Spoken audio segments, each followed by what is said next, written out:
आधी रात के ठीक 12:16 हो रहे थे।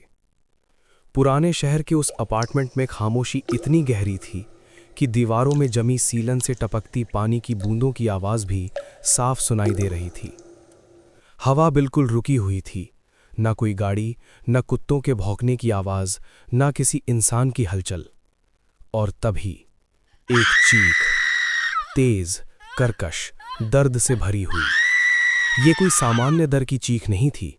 ये ऐसी आवाज़ थी जैसे किसी ने आखिरी पल में अपनी जान बचाने की कोशिश की हो। आवाज़ सीधे तीसरी मंजिल के कमरा नंबर 204 से आ रही थी। उसी मंजिल पर सामने वाले कमरे में अमन शर्मा जाग रहा था। अमन पिछले 4 महीनों से इस अपार्टमेंट में रह रहा था। नई नौकरी, सीमित सैलरी और सस्ता किराया, इन सब वजहों से उसने ये जगह चुनी थी। पहले ही दिन उसे ये इमारत कुछ अजीब लगी थी। सीढ़ियों में अजीब सी गंध, दीवारों पर उखड़ा हुआ पेंट और हर समय बंद रहने वाली खिड़कियां। लेकिन उस रात जो उसने सुना, उसने उसके दिमाग में कुछ तोड़ दिया। अमन बिस्तर पर बैठ गया। दिल जोर जोर से धड़कने लगा। पंखा चल रहा था, फिर भी उसे पसीना आ रहा था। उसने घड़ी की ओर देखा। 12:16।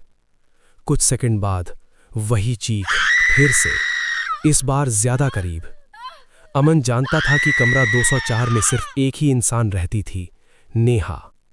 नेहा शांत रहती थी, बहुत कम बोलती थी, सुबह जल्दी निकलती और देर रात लौटती। अमन ने कभी उसे किसी के साथ आते जाते नहीं देखा था, न दोस्त न रिश्तेदार। और सबसे अजीब बात, उस कमरे का दरवाज़ा हमेशा अंदर से बंद रहता था।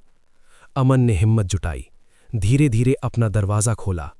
कॉरिडोर की पीली ट्यूबलाइट झपक रही थी। हवा अचानक ठंडी लगने लगी, जैसे किसी ने बर्फ से भरा कमरा खोल दिया हो। वह 204 के सामने जाकर रुका। दरवाज़ा बंद था। अंदर से कोई आवाज़ नहीं, चीख जैसे हवा में घुलकर गायब हो गई थी। अमन ने दरवाजे पर कान लगाया। अंदर सिर्फ सन्नाटा था, ऐसा सन्नाटा जो कानों पर दबाव डालने लगता है। उसने दरवाज़ा खटखटाने की हिम्मत नहीं की। वो वापस अपने कमरे में आ गया। लेकिन उस रात वो सो नहीं पाया। अगली सुबह अपार्टमेंट में अजीब सी हलचल थी।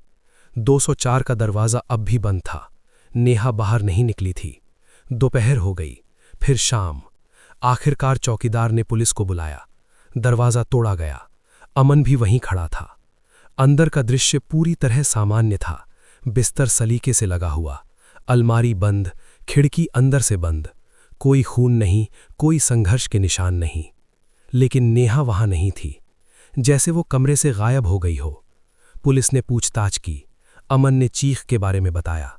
पुलिस ने नोट किया, लेकिन उनके चेहरे से साफ था कि वे इसे एक सामान्य मामला मान रहे थे। शायद किसी वजह से चली गई होगी, एक पुलिस वाले ने कहा। लेकिन अमन जानता था, वो चीख असली थी। उस रात ठीक 12:16 पर फिर वही चीख सुनाई दी। लेकिन इस बार आवाज़ 204 से नहीं, अमन के अपने कमरे से आ रही थी। अमन का शरीर सुन्न पड़ गया। वो अपने कमरे में अकेला था, लेकिन आईने में उसे अपना प्रतिबिंब थोड़ा देर से हिलता दिखा, जैसे आईना उसके साथ नहीं, उसके बाद चल रहा हो। इसके बाद हर रात वही होने लगा।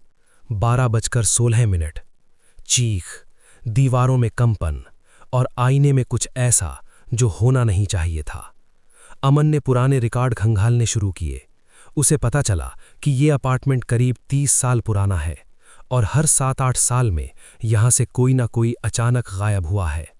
हमेशा एक ही कमरा, 204, हमेशा एक ही समय, 12:16, और हमेशा दरवाज़ा अंदर से बंद।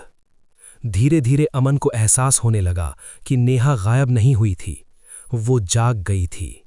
इस इमारत में कोई ऐसा था जिसे हर कुछ सालों में किसी की ज़रूरत पड़ती थी। कोई जो आधी रात जाग सके ताकि बाकी लोग चैन से सो सकें। और अब वो बारी अमन की थी। आखिरी रात 12:16 पर अमन आईने के सामने खड़ा था। आईने में उसे अपना चेहरा नहीं दिखा। उसकी जगह नेहा खड़ी थी, खामोश, खाली आंखों के साथ। और उसी पल चीख गूंजी, लेकिन बाहर नहीं, अमन के अंदर। अगली सुबह अपार्टमेंट के लोग जमा थे। कमरा नंबर 203 अंदर से बंद। पुलिस ने दरवाजा तोड़ा। अंदर सब सामान्य था, बस आईने में एक नई दरार थी। और 204 अब हमेशा के लिए बंद कर दिया गया। लेकिन अगर आप कभी आधी रात किसी बंद कमरे के सामने खड़े हों और आपको लगे कि अंदर से कोई जाग रहा है, तो दरवाजा मत खोलिए, क्योंकि अगली बारी आपकी हो सकती है।